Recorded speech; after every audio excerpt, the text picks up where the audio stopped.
حي على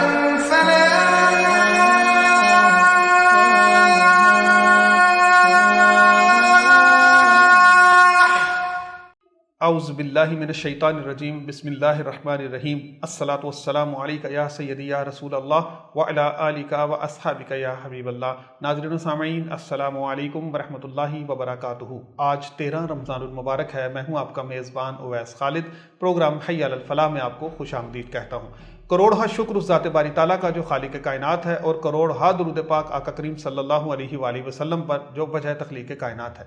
ناظرین میرے ساتھ مل کر دوسرے عشرے کی دعا پڑھ لیجئے۔ استغفر اللہ ربی من کل ذنب واتوب الیہ۔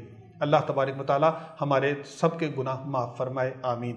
ناظرین پروگرام کا باقاعدہ آغاز تلاوت کلام پاک سے کرتے ہیں۔ میرے ساتھ موجود ہے محمد علی قادری صاحب۔ آئیے ان سے تلاوت کلام پاک سماعت کرتے ہیں۔ اعوذ باللہ من الشیطان الرجیم، بسم اللہ الرحمن الرحیم۔ الرحمن علم القرآن خلق الانسان علمه البيان الشمس والقمر بحسبان والنجم والشجر يسجدان والسماء رفعها ووضع الميزان ألا تطغوا في الميزان وأقيموا الوزن بالقسط ولا تخسروا الميزان والأرض وضعها للأنام فيها فاكهة والنخل ذات الأكمام والهب ذو العصف والريحان فبأي آلاء ربكما تكذبان صدق اللہ العظیم۔ جزاک اللہ، ماشاء اللہ۔ محمد علی قادری صاحب سے ہم تلاوت کلام پاک سن رہے تھے۔ آئیے اب نعت رسول مقبول صلی اللہ علیہ وآلہ وسلم سنتے ہیں۔ جی میرے ساتھ موجود ہیں اس وقت عبد الوحید چشتی صاحب، چونڈا کی ایک بڑی معروف شخصیت ہیں، بہت خوبصورت پڑھتے ہیں۔ آج دوبارہ یہ ہمارے پروگرام میں تشریف لائے ہیں، اور مجھے بہت سارے لوگوں نے جو ہے وہ دوبارہ یہ کہہ کر جو ہے پابند کیا کہ وہی چشتی صاحب سے ہم نے نعت دوبارہ سننی ہے۔ میں نے ان سے درخواست کی، آج پھر یہ ہمارے پروگرام میں ہیں، تو میں ان کو پروگرام میں خوش آمدید کہتا ہوں۔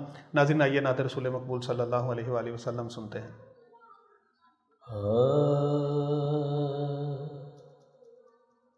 نگاہ رحمت اٹھی ہوئی ہے، واہ سبحان اللہ سبحان اللہ۔ وہ سب کی بگڑی بنا رہے ہیں، کھلا ہوا ہے کریم کا در، بڑے خزانے لٹا رہے ہیں، کھلا ہوا ہے کریم کا در، ہزار لاکھوں کروڑوں اربوں ہمارے دامن میں ہے خطائیں، ہمارے دامن میں ہے خطائیں، کریم کا یہ کرم تو دیکھو، وہ پھر بھی ہم سے نبھا رہے ہیں، کریم کا یہ کرم تو دیکھو، فلک کا سینہ دمک رہا ہے، زمین کا گلشن مہک رہا ہے، زمین کا گلشن مہک رہا ہے، چھڑے ہیں صلی اللہ کے نغمے، حضور تشریف لا رہے ہیں، چھڑے ہیں صلی اللہ کے نغمے، نہ ان سا کوئی عظیم دیکھا، نہ ایسا در یتیم دیکھا، نہ ایسا درے یتیم دیکھا زمانہ ٹھکرا رہا ہے جن کو انہیں وہ سینے لگا رہے ہیں سبحان اللہ زمانہ ٹھکرا رہا ہے جن کو کرے گا یہ حشر بھی نظارہ بنیں گے مشکل میں وہ سہارا بنیں گے مشکل میں وہ سہارا کریں گے سب انتظار ان کا وہ آ رہے ہیں وہ آ رہے ہیں کریں گے سب انتظار ان کا بھائی سب یہ شعر دوبارہ پڑھیں ماشاءاللہ کرے گا یہ حشر بھی نظارہ بنیں گے مشکل میں وہ سہارا بنیں گے مشکل میں وہ سہارا کریں گے سب انتظار ان کا وہ آ رہے ہیں وہ آ رہے ہیں کریں گے سب انتظار ان کا بروز معاشر بوقت پرشش مجھے جو دیکھا فرشتے بولے مجھے جو دیکھا فرشتے بولے ادھر پریشان کیوں کھڑے ہو تمہیں تو آقا بلا رہے ہیں ادھر پریشان کیوں کھڑے ہو نبی کی توصیف اللہ اللہ کے داد جبریل دے رہا ہے کہ داد جبریل دے رہا ہے ظہوری کیا خوش نصیب ہیں جو نبی کی نعتیں سنا رہے ہیں بھلا ہوا ہے کریم کا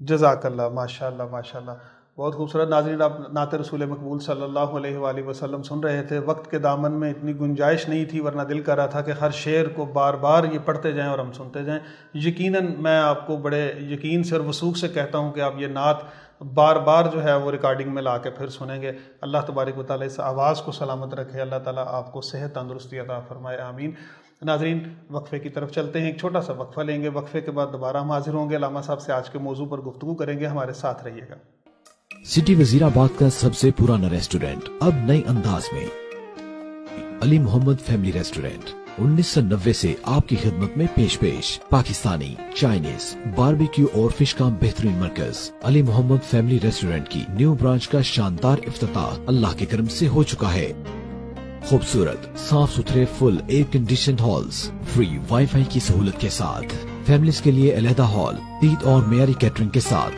پارٹی سیمینار منگنی نکاح برتھ ڈے اور دیگر فنکشنز کے لیے بکنگ جاری ہے اسپائسی مزیدار باربیکیو پاکستانی چائنیز کھانے فرائی فش گرل فش کی فریش مزیدار ویرائٹی کے ساتھ جو پہلے وزیر آباد میں اور کہیں نہیں آپ کے سامنے لائیو کچن کے ساتھ فری ہوم ڈیلیوری 030089299696 بچوں کے کھیلنے کے لیے خوبصورت play land Ali Muhammad family restaurant Seth Altaf and Shahzad sons G T road نزد نیو کچہری بالمقابل کارڈیولوجی وزیر آباد 031374299797 جی ناظرین، وقفے کے بعد آپ کو دوبارہ خوش آمدید کہتے ہیں۔ میرے ساتھ موجود ہیں علامہ محمد عدنان عطاری قادری صاحب، میں ان کو خوش آمدید کہتا ہوں۔ ناظرین، آج ہمارا موضوع ایک معاشرتی برائی کے حوالے سے ہے اور اسی پر آج ہم گفتگو کریں گے۔ مسلمانوں کی پردہ پوشی کتنی ضروری ہے اور عیب جوئی کتنی حد تک شریعت میں منع ہے، آج ہم اس حوالے سے علامہ صاحب سے گفتگو کریں گے۔ علامہ صاحب، میں آج آپ سے پہلے یہ پوچھنا چاہوں گا کہ کچھ لوگوں کی عادت ہم نے دیکھی ہے کہ وہ ایک دوسرے میں عیب ہی تلاش کرتے رہتے ہیں۔ میں ایک دفعہ میں نے ایک غزل کہی تھی، اس کا ایک شعر تھا کہ نہیں یہ فکر پستی میں کہاں تک گر گیا ہے خود، نہیں یہ فکر پستی میں کہاں تک گر گیا ہے خود، جسے دیکھو ہے دوجے کی وہ کھوجو طاق کے اندر۔ تو جسے ہم دیکھتے ہیں وہ دوسرے کی کھوج میں اور طاق میں لگا رہتا ہے۔ میں آج شریعت کے حوالے سے جو ہے وہ قرآن و حدیث کی روشنی میں پوچھنا چاہوں گا، اس بارے میں آپ کیا کہیں گے؟ الحمدللہ رب العالمین والصلاة والسلام علی سید الانبیاء والمرسلین، اما بعد فاعوذ باللہ من الشیطان الرجیم، بسم اللہ الرحمن الرحیم، الصلاة والسلام علیک یا رسول اللہ وعلی آلک واصحابک یا حبیب اللہ۔ اللہ رب العزت نے قرآن مجید فرقان حمید کے اندر ارشاد فرمایا وَلَا تَجَسَّسُوا، اور عیب تلاش نہ کرو۔ سورہ حجرات میں غالباً جی اور اس آیت کریمہ میں اللہ رب العزت نے بالکل واضح فرمایا کہ عیب تلاش نہ کرو، یعنی مسلمان کا دوسرے مسلمان پہ ایک حق یہ بھی ہے کہ اگر اس کو اس کا عیب نظر آ بھی جائے تو اس کی وہ پردہ پوشی کر دے۔ لیکن جس طرح آپ نے سوال کیا کہ بعض لوگوں کی ایک عادت بن جاتی ہے وہ لوگوں کے عیب تلاش کرتے رہتے ہیں، مقصد حیات ہی ان کا یہی نظر آتا ہے کہ بس وہ تجسس میں ٹو میں لگے رہتے ہیں ایک دوسرے کی، کچھ ہمیں پتہ چلے ہم کچھ ذرا بس آگے بات پھیلاتے جائیں اور مزے لیتے جائیں۔ جی بالکل، اسی طرح کچھ لوگوں کی نا عادت بن جاتی ہے۔ یہ انتہائی ایک کبیرہ گناہ ہے کسی کے عیب کو تلاش کرنا۔ نبی کریم صلی اللہ علیہ وسلم کی احادیث، کتابیں، شریعت جو ہے، یہ فقہاء کرام نے بڑی تاکید فرمائی اس بات پر کہ مسلمانوں کے عیب نہیں تلاش کرتے رہنا چاہیے۔ دیکھیں، ایک بات یہ ہے خود بخود کسی کے عیب سامنے آ جائے، اور ایک یہ ہے کسی کے عیب کو تلاش کرنا، میں دیکھوں تو صحیح کہ ہے کیا، اس میں کون سی کمی ہے۔ حالانکہ انسان خود ایک خطا کا پتلا ہے، بے شک انسان سے خود غلطیاں ہو جاتی ہیں، لیکن وہ لوگ یہ نہیں دیکھتے یار ہم میں اتنی غلطیاں، ہم دوسروں کے عیب کیوں تلاش کرنے لگ پڑتے ہیں۔ تو اسی ضمن میں احیاء العلوم کی ایک بات کرنا چاہتا ہوں۔ حضرت سیدنا عیسیٰ روح اللہ سلام اللہ علیہم، تو عیسیٰ علیہ السلام کے بارے میں آتا ہے کہ عیسیٰ علیہ السلام نا اپنے حواریوں کے ساتھ نا تشریف فرما تھے، تو بیٹھے ہوئے تھے تو ارشاد فرمایا کہ اے حواریوں، اگر تم کوئی ایسا بندہ دیکھو کہ جس کے جسم کے اوپر سے سوتے ہوئے کپڑا ہٹ گئے، یعنی وہ برہنہ ہو گیا، برہنہ کہتے ہیں جس کے جسم پہ کپڑا نہ ہو، ننگا ہو جائے، تو اگر جسم سے کپڑا ہٹ جائے تو تم کیا کرو گے؟ عرض کیا یا نبی اللہ، ہم اس بندے کے جسم کے اوپر کپڑا رکھ دیں گے تو تاکہ اس کی ستر پوشی ہو جائے، تاکہ وہ بندہ کسی کے سامنے برہنہ نہ ہو، اس کی عزت رہ جائے۔ فرمایا نہیں، بلکہ تم لوگ جو ہے اس کے ستر کو کھول دو گے۔ عرض کی یا نبی اللہ، یہ کیسے ہوا؟ فرمایا تم نے دیکھا نہیں جب تم لوگوں کے سامنے کسی کی بات کی جاتی ہے، کسی کا عیب بیان کیا جاتا ہے تو بات کو بڑھا چڑھا کے تم لوگ بیان کرتے ہو، تو یہ جو بات کو زیادہ کر کے بتانا ہے یہ مسلمان کو برہنہ کرنے سے بھی بڑا گناہ۔ استغفر اللہ، یعنی اس مثال سے انہوں نے یہ بات سمجھائی۔ جی بات سمجھائی اللہ کے نبی علیہ السلام نے۔ اور اگر ہم حدیث دیکھیں نا تو شعب الایمان کی ایک حدیث مبارکہ ہے، نبی کریم صلی اللہ علیہ وسلم نے ارشاد فرمایا کہ وہ لوگ کہ جو زبان سے کلمہ تو پڑھ رہے ہیں لیکن ان کے دل میں ایمان داخل نہیں ہوا۔ اب صحابہ کرام حیرت میں تھے، ظاہری بات نبی علیہ السلام کی جو بات ہے یہ قیامت تک کے لوگوں کے لیے، صرف اسی دور کے ساتھ خاص نہیں تھی۔ فرمایا ایسے لوگ کہ جو کلمہ زبان سے پڑھتے ہیں لیکن ان کے دل میں ایمان داخل نہیں ہوا۔ فرمایا لوگوں غیبت نہ کیا کرو اور مسلمانوں کے عیب نہ تلاش کیا کرو۔ اگر تم مسلمانوں کے عیب تلاش کرو گے تو اللہ تمہارا عیب ظاہر کر دے گا، اور جس کا اللہ عیب ظاہر کر دے گا وہ بدنام ہو جائے گا اگرچہ اپنے گھر میں کیوں نہ۔ اور علامہ صاحب ایک بات یہ بھی ہے کہ آپ دیکھیں کہ کون ہے جو یہ چاہتا ہو کہ اس کے عیب ظاہر کیے جائیں۔ جی تو اسی بات کو سمجھ لینا چاہیے کہ اگر آپ خود نہیں چاہتے تو آپ کس طرح دوسروں کے بارے میں یہ سوچیں۔ حدیث مبارکہ جو ہے، میں حدیث مبارکہ کے ضمن میں ابھی یہ بات کرنے لگا تھا، کیونکہ نبی علیہ السلام کی حدیث میں یہ ملتا ہے کہ مسلمان وہ ہے جو اپنے لیے پسند کرے وہی اپنے مسلمان بھائی کے لیے پسند کرے. اب کوئی بندہ یہ کب چاہے گا کہ یار میرا عیب آئے تو لوگوں کے سامنے ظاہر ہو جائے, میری عزت میں کمی آ جائے, جب وہ اپنے لیے یہ بات پسند نہیں کرتا کبھی سوچے تو صحیح دوسرے مسلمان کے لیے کیسے پسند کرے گا. اور اس کا قیامت میں بہت بڑا گناہ نبی علیہ الصلوۃ والسلام کی حدیثوں میں ملتا ہے. نبی علیہ السلام نے ارشاد فرمایا, حدیث کا مفہوم آقا کریم صلی اللہ علیہ وسلم کی حدیث کا مفہوم ہے کہ یہ جو عیب تلاش کرنے والا بندہ ہے قیامت والے دن کتے کی شکل میں اٹھائے. استغفر اللہ استغفر اللہ. اس میں غیبت والے بندے کی بات بھی آئی, وہ بھی اسی طرح. تو اس لیے ہمیں چاہیے ہم کسی مسلمان کا عیب تلاش نہ کریں. دیکھیں اگر خود بخود سامنے آ جائے تو اس کی صورت ایک علیحدہ. چلیں اس پہ ہم ابھی بات کرتے ہیں, اگر سامنے آ جائے تو کیا کرنا چاہیے. اور حضرت مولا علی کرم اللہ الوجہ الکریم کے حوالے سے غالباً ایک میں نے قول پڑھا تھا کہ فرمایا کہ جو ہم بات کر رہے ہیں کہ کچھ لوگوں کی عادت ہوتی ہے کہ وہ دوسروں کے عیب ہی تلاش کرتے ہیں, پھر ایسی بات ہے کہ ان کو پھر خوبیاں نظر نہیں آتی. تو وہ یہ ہے کہ جیسے ایک گندی مکھی جو ہے وہ خوبصورت جسم چھوڑ کے صرف زخم پہ بیٹھتی ہے, تو اس لوگوں کی مثال بھی بالکل ایسے ہی ہے کہ یہ ساری خوبیاں چھوڑ کے تو محض ایک برائی کو پکڑ کے تو اچھالنا شروع کر دیتے ہیں. وہ مجھے آج پتہ نہیں کیوں کچھ شعر بھی آپ کے موضوع کے حوالے سے یاد آ رہے ہیں, تو وہ میرا ایک اور شعر بھی ہے کہ ہزاروں نیکیوں سے بھی نہ ہوگی ختم گمنامی, ہزاروں نیکیوں سے بھی نہ ہوگی ختم گمنامی, گناہ گر ایک کر بیٹھو تو شہرت کو بکو ہوگی. تو ایک گناہ کر لیں تو وہ آپ کو مشہور کر دینے کے لیے یہ کافی ہے. تو ہزاروں نیکیاں بھی شاید آپ کی اسی طرح سے گمنام رہ جائیں, آپ کا تعارف نہ بنے, لیکن ایک گناہ یا ایک عیب جو ہے وہ ہم اتنا اچھال دیں کہ وہ شخص بیچارہ معاشرے میں رہنا اس کا دو بھر ہو جائے. بالکل. مجھے ابھی آپ نے ایک شعر کی بات کی تو میرے پیر و مرشد حضرت علامہ مولانا ابو بلال محمد الیاس ستار قادری دامت برکات ملالیہ بانی دعوت اسلامی, اللہ تعالیٰ آپ کا سایہ جو ہے ہم پہ دراز فرمائے, آپ کے فیض سے ہمیں فیضیاب ہونے کی توفیق عطا فرمائے.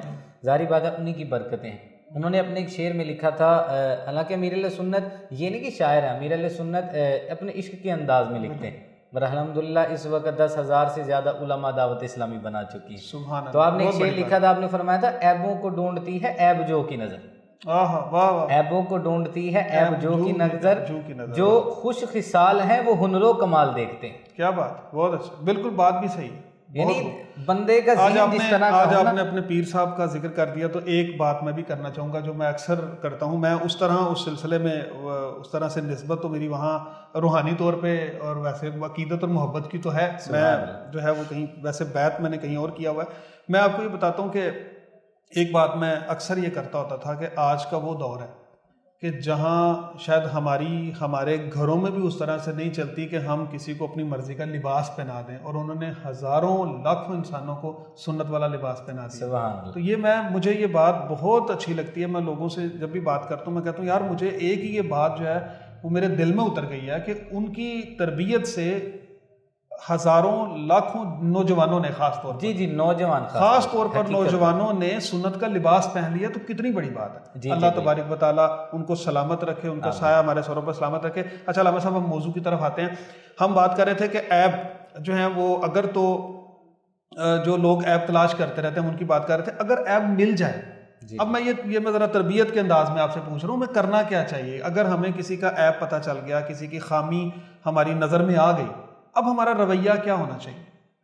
اچھا, اگر اس میں حدیثوں میں یہ ارشاد فرمایا گیا کہ جو بندہ شعب الایمان کی ایک حدیث ہے کہ جو بندہ دنیا میں کسی کی پردہ پوشی کرتا ہے, کسی کے عیب کو چھپاتا ہے, اللہ قیامت والے دن اس کا عیب چھپائے. سبحان اللہ, کتنی بڑی بات ہے. ایک تو یہ فضیلت کہ اگر ہم دنیا میں کسی کا عیب ہمیں مل تو گیا, لیکن اگر ہم اسے چھپا دیں تو قیامت والے دن ہمارے عیب جو ہیں اللہ تعالیٰ چھپا دے گا.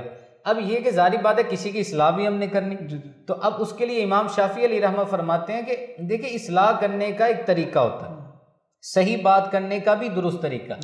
اگر صحیح بات کو غلط طریقے سے کیا جائے گا نا تو وہ کبھی بھی اثر انداز نہیں ہوگی. میرے خیال کے مطابق امام شافعی علیہ رحمہ کا وہ قول کہ امام شافعی رحمۃ اللہ تعالیٰ علیہ فرماتے ہیں جس نے تنہائی میں کسی کو نصیحت کی تو اس نے واقعی میں اسے نصیحت کی, بالکل. لیکن اگر کسی نے لوگوں کے سامنے اسے سمجھانے کی کوشش کی تو اس نے اسے رسوا کیا, بدنام کیا. آج اکثر یہ دور ہوتا ہے کہ کسی کا عیب ڈھونڈ لیا, اب موقع تلاش کرتے ہیں کب لوگ بیٹھے ہوں گے تو کوئی ایسا پوائنٹ مجھے ملے گا, میں بولوں گا کہ فلاں جگہ پہ ایسا ہوا, تو اس کا عیب ظاہر کریں گے تاکہ کسی محفل میں کریں گے. اچھا علامہ صاحب, اگر ہم نے کسی عہدے دار کو بتانا ہو کہ تم میں یہ غلطی ہے, یہ عیب ہے, یا جیسے ہم سے کوئی بڑے ہوں ان کو بتایا جا سکتا ہے جو کسی عہدے پر، خاص طور پر کوئی عوامی عہدے پر براجمان ہے، تو اس کی اگر اصلاح کرنا مقصود ہو تو وہ ہمیں کیسے کرنی چاہیے. آج کل ویسے سوشل میڈیا کا دور ہے، آج کل تو سارا کچھ یہاں جو ہے وہ چل رہا ہے میسیجز کے ذریعے سے اور ویڈیو پیغامات کے ذریعے ہم بتا دیتے ہیں. لیکن یہ کہ ہمیں کیا طریقہ اختیار کرنا چاہیے اگر ہم نے کسی عہدے دار کو، کسی بڑے حکمران کو اگر ہم نے کچھ سمجھانا ہو، بتانا ہو. خاص طور پہ علماء کرام کی یہ ذمہ داری ہے کہ وہ اس لحاظ سے بھی تربیت کرتے رہیں اولو الامر لوگوں کی، حکمرانوں کی، تاکہ اصلاح ہوتی رہے اور معاشرے میں. الحمدللہ ماشاءاللہ کرتے بھی. جی بالکل، آپ مجھے ذرا اس حوالے سے بھی بتائیے گا. بالکل، آپ نے بالکل بجا فرمایا کہ جو بندہ کوئی کسی عہدے پہ قائم ہو جائے، اب عہدے سے مراد صرف یہی نہیں کہ وہ بندہ صرف سیاسی عہدے پہ ہو جائے، یعنی کوئی بھی اسے عہدہ مل گیا اپنے سے بڑا.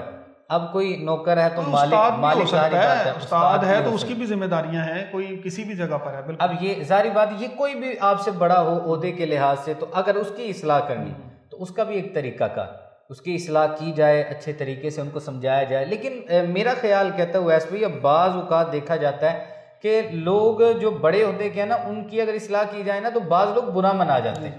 وہ کہتے ہیں جی یہ ہمارے جونیئر ہیں اور سینئر کو اس طرح سمجھانے کی کوشش کر رہے ہیں. بلکہ میں آپ کو جو ہے نا یہاں تھوڑا سا روکوں گا، بلکہ میں کہتا ہوں کہ اس سے الٹ معاملہ ہے. یہ سارے کے سارے چاپلوسی میں اور خوش آمدوں میں لگے ہوتے ہیں. جی بالکل. وہ چاہتے ہیں کہ ہم حکمران کو یا اپنے سے بڑے افسر کو صرف اور صرف یہی بتائیں کہ جی آپ سے تو اچھا انسان ہم نے دنیا میں آج نہیں دیکھا، کوئی تکلیف اور بالکل. اور دوسرا یہ کہ پھر بعد میں جا کے دوبارہ پھر غیبت شروع ہو جاتی ہے. وہ سارا کچھ جو عیب ان کو بتا کے اصلاح کرنی چاہیے وہ بعد میں ڈسکس کیا جاتا ہے. حالانکہ میرا خیال ہے ایسے لوگوں میں کہ جو چاپلوسی کرتے رہتے ہیں، ان کے درمیان کوئی ایسا بندہ کہ جو اصلاح کرنے والا ہو نا، اسے برا سمجھا جاتا ہے. بالکل. اور مالک یہی سمجھتا ہے کہ یہ بندہ درست نہیں. حالانکہ ہم اپنے اسلاف کو دیکھیں حضور، ہمارے جو اسلاف تھے نا ماشاءاللہ، تو وہ جب ان کے پاس کوئی ان کا ماتحت آ کے ان سے کوئی بات کرتا، کوئی بات بتاتا کہ یہ اس طرح ہونا چاہیے، وہ ایکسیپٹ کرتے، اسے قبول کرتے. یعنی وہ یہ نہیں کہ اسے جھڑک دیا، نوکری سے فارغ کر دیا کہ مجھے یہ کر دیا. میں ایک ہی مثال دینا چاہوں گا اس بارے میں،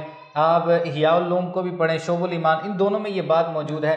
سیدنا عمر فاروق اعظم رضی اللہ تعالیٰ عنہ، آپ کے بارے میں آتا ہے کہ آپ نے لوگوں سے ارشاد فرمایا تھا کہ لوگوں، یہ آپ کی بات کا ایک مفہوم ہے کہ یہ بہت ہی بڑا تحفہ ہوتا ہے کسی بندے کی طرف سے کہ وہ کسی مسلمان کو اس کے عیب پہ مطلع کر دے.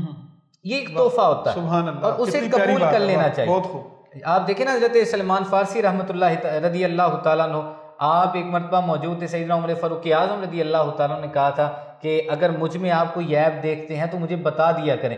تو پہلے تو انہوں نے جھجک محسوس کی، معذرت کر لی. پھر انہوں نے کہا نہیں آپ مجھے بتا دیں، آپ جھجک محسوس نہ کریں اس بات میں. تو صحابی رسول نے اسی وقت بتایا کہ میرے دل میں یہ تھا کہ آپ کے کھانے میں 2 کھانے ہوتے ہیں، یعنی ایک وقت کے کھانے میں 2 کھانے ہوتے ہیں. اس طرح کی کوئی بات کی اور امیر المومنین سیدنا عمر فاروق اعظم رضی اللہ تعالیٰ عنہ، آپ نے اسے قبول کیا. آپ نے فرمایا یہ جو آپ نے مجھے بات کی ہے نا، آپ تسلی رکھیں، یعنی مراد کی تھی انشاءاللہ میں عمل کی کوشش کروں گا. اور آپ نے بڑا ہی بہتر ارشاد فرمایا. یعنی دیکھیں نبی علیہ السلام کی تربیت کیسی، سبحان اللہ، سمجھانے والے اور سمجھنے والے. بات پہ بات ہے اصلاح کرنے والے حضرت سلمان فارسی رحمۃ اللہ رضی اللہ تعالیٰ عنہ، اور آپ اصلاح کر رہے ہیں. یعنی دیکھیں نبی علیہ السلام کی تربیت یہ ہے کہ یہ نہیں دیکھنا کو وقت کا حاکم ہے کیا. اور اگر بات دیکھا جائے تو وہ بظاہر کتنی معمولی سی ہے کہ 2 سالن ہوتے ہیں، 2 کھانے ہوتے ہیں، ہم اس بات پر تو غور ہی نہیں کرتے. جی بالکل. یہ اور دیکھیں نا حضرت سلمان فارسی رضی اللہ تعالیٰ عنہ، آپ بات کر رہے ہیں اور وقت کے حاکم سے بات کر رہے ہیں. اور وقت کے حاکم دیکھیں نبی علیہ السلام کی تربیت کیسی ہے، اسے قبول کتنے پیارے انداز میں کیا. یہ تو بہت اعلیٰ ظرفی کی بات ہے. حضرت عمر فاروق رضی اللہ تعالیٰ عنہ سے تو وہ جو معروف واقعہ کہ کرتا کہاں سے آیا، جی وہ دیکھیں آپ، انہوں نے کتنے تحمل مزاجی سے باقاعدہ اس کا جواب دیا. اپنی خدمات نہیں گنوائیں، کرتے کا جواب دیا کہ کرتا کہاں سے آیا اس کا بتایا. لیکن میرا تو خیال کہتا ہے اب اگر کسی کے کوئی سوشل میڈیا پہ کسی جگہ پہ کچھ سمجھانے کے لیے کوئی بات کرتے ہیں، پہلا تو میرا یہ موقف ہے کہ بندے کو اسی سے بات کرنی چاہیے جس کا مسئلہ. بالکل. یہ نہیں کہ سوشل میڈیا پہ اس کو پھیلا دیا جائے. وہ تو پھر پردہ پوشی والی تو بات ہی ختم ہو گئی نا. اور میرا دیکھیں یہاں پہ عمومی طور پہ دیکھا ہوا ہے کہ اگر کوئی کسی کے فالوور زیادہ ہیں تو اب اسے کوئی سمجھانے کی کوشش کرتا ہے نا، تو جو اس کو ماننے والے ہیں نا، وہ بلا سوچے سمجھے اس دوسرے بندے پہ تنقید کرنا شروع کر دیتے ہیں، اسے برا بلا کہنا شروع کر دیتے ہیں. شخصیت پرستی جو چل رہی ہے نا، شریعت کے خلاف بات ہو وہ تو چلے سمجھ میں آتی ہے، لیکن اگر کوئی شریعت کے مزاج کے بالکل عین مطابق اگر کوئی بات سمجھا رہا تو اسے قبول کر لینا چاہیے. تو اس لیے ہمیں چاہیے کوئی چھوٹا ہو کوئی بڑا ہو، جب بھی اصلاح کریں تو تنہائی میں کریں، دوسرا لوگوں کے سامنے نہ سمجھانے کی کوشش کریں، اور تیسرے نمبر پہ جس کی اصلاح کی جا رہی ہے چاہے وہ کوئی ہے، عہدے دار ہے یا نہیں عہدے دار، اسے اپنی اصلاح کو ضرور قبول کرنا چاہیے. کیا خبر اس کی فراخ دلی خندہ پیشانی کے ساتھ، تاکہ وہ بندہ جب اس کی بات کو مانے گا کیا خبر کوئی عیب بندے کے اندر سے نکل جائے اور اللہ اسی کی وجہ سے بخشش فرما دے. اس لیے ہمیں چاہیے مسلمان کی پردہ پوشی بھی کریں، اصلاح کرنی ہو علیحدہ کریں، عیبوں کو تلاش نہ کریں، اور ہم اچھے مزاج میں اپنے مسلمانوں سے گفتگو کریں. سبحان اللہ، بہت خوب. اچھا علامہ صاحب، یہ بات تو ہو رہی ہے، ہم عام لوگوں کے حوالے سے بات کر رہے ہیں کہ یہاں تک ہمیں شریعت اجازت نہیں دے رہی کہ ہم عام سے عام لوگوں کی جو ہے وہ عیب جوئی کریں، ان کے عیب نکالتے پھریں اور پھر عیب اچھالتے پھریں. تو مجھے یہ بتائیں کہ بزرگان دین کے حوالے سے ہماری تو ذمہ داری اور زیادہ پھر بڑھ جاتی ہے. اور میں نے تو بعض لوگوں کو بڑی دریدہ دہنی سے بڑی جو ہے وہ منہ کھول کے تنقید ایسی کرتے دیکھا کہ وہ تنقید جو ہے وہ برائے گستاخی ہو جاتی ہے. جی بالکل. ٹھیک ہے، تنقید صرف تنقید نہیں رہتی، تنقید برائے اصلاح نہیں رہتی، تنقید برائے تنقید ہے، بلکہ وہ تنقید برائے تحقیر ہو جاتی ہے. وہ بڑی حقارت سے تحقیر امیز انداز میں بزرگان دین کے بارے میں باتیں کر رہے تھے. اس بارے میں آپ کیا کہیں گے؟ جی یہ ابھی جو آپ نے بات کی نا، یہ بڑا ہی سخت حکم ہے اس چیز کو. شرح الصدور کے اندر امام جلال الدین سیوطی شافعی علیہ رحمۃ، آپ نے ایک واقعہ نقل فرمایا. آپ نے کہا کہ ایک بزرگ تھے، ان کا ایک ہمسایہ تھا. وہ بندہ جب بھی بیٹھتا نا تو صحابہ کرام کے بارے میں نا کوئی عیب نکالنے کی کوشش کرتا، عیب نکالنے کی کوشش کرتا رہتا. جب وہ دنیا سے گیا نا تو خواب میں ان بزرگوں نے دیکھا کہ وہ بندہ آنکھ سے کانا تھا. استغفر اللہ. آنکھ سے کانا تھا. اس سے پوچھا یہ کیوں ہوا؟ کہا اس وجہ سے کہ میں بزرگوں میں سے عیب نکالنے کی کوشش کرتا. یعنی کوئی بھی چیز پڑھتا تھا نا تو تنقید کرنے کی میں کوشش کرتا تھا، جس کی وجہ سے مجھے اللہ نے یہ عذاب دیا ہے. اس سے ہمیں یہ پتہ چلا کہ جو دینی معاملات میں ہماری بزرگ ہستیاں، جو ہمارے بزرگ ہیں، فقہاء کرام ہیں، محدثین ہیں، صحابہ کرام ہیں، اولیاء کرام، زندگی جنہوں نے دین میں محنتیں کی ہیں. دیکھیں نا، آج دو کتابیں پڑھنے والا اٹھ کے کسی بات پہ اعتراض کرتے ہیں. امام اعظم رحمۃ اللہ تعالی علیہ کے بارے میں نے پڑھا کہ جس گھر میں آپ کا وصال ہوا تھا یا جہاں پہ آپ کی میت کو رکھا گیا، آپ نے 7,000 مرتبہ وہاں پہ قرآن پاک پڑھا. آج یہ 100 سے اوپر، اور آج لوگ معاذ اللہ امام اعظم پہ تنقید ایسے کرتے ہیں جیسے انسان بڑے پڑھے لکھے. امام اعظم کا جنازہ تو جیل سے نکلا تھا غالباً. جی لیکن جس طرح وہ ایک کمرے میں رکھا گیا تھا، جس گھر میں آپ رہتے تھے، اتنی مرتبہ آپ نے وہاں قرآن پاک پڑھا، آپ نے اتنی عبادت کی، اتنے حج کیے. لیکن غور کرنے والی بات ہے کہ انسان کچھ ایسے لوگ ہیں، کچھ ایسے عناصر ہیں جو بات کرتے ہیں بزرگوں کے بارے میں بلا جھجک کرتے ہیں، اور آپ نے دیکھا ہوگا سوشل میڈیا کے اوپر. اس لیے میرا تو ایک موقف یہ ہے، الحمدللہ ہمیں جو علماء کرام نے سکھایا، دعوت اسلامی نے سکھایا، ہمیں جو سکھایا وہ یہ کہ بزرگوں کے بارے میں کوئی بات نہیں ایسی کرنی.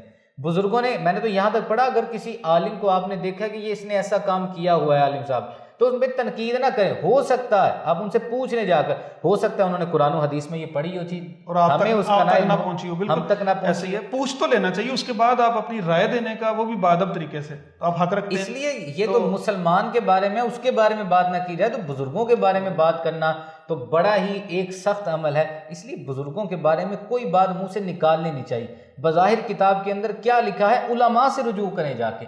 اپنے ذہن سے دین کو نہیں سمجھنا چاہیے.